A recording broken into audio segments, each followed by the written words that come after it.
A Chinese state-run newspaper has warned the UK could face substantial damage to the economy after Prime Minister Boris Johnson stood up to Beijing over Hong Kong's security law.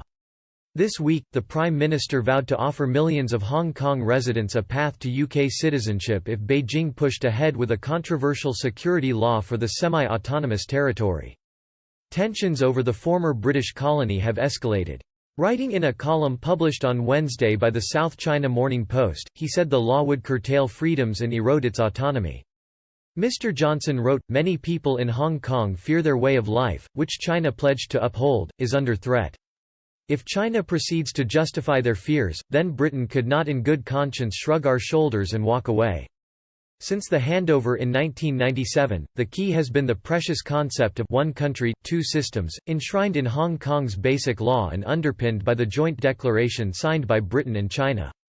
After Mr. Johnson's comments, the Beijing state-controlled outlet The Global Times claimed the UK would have more to lose than China if a trade deal is scrapped.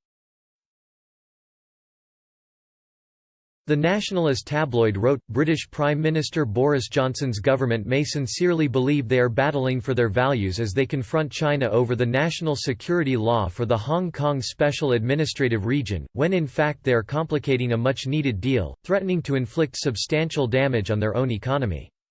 One more thing British politicians may be mistaken about is which country needs the free trade agreement more. The coronavirus has hit the UK hard, and it is currently suffering its worst peacetime downturn in centuries. The PM's intervention comes after China's parliament approved a decision last week to create laws to curb sedition, secession, terrorism and foreign influence in Hong Kong. It allowed mainland security and intelligence agencies to be stationed in the city for the first time. The plan for the legislation followed months of often violent pro-democracy protests in Hong Kong. Following Mr. Johnson's comments, Hong Kong leader Carrie Lam accused foreign critics of displaying blatant double standards over Beijing's decision.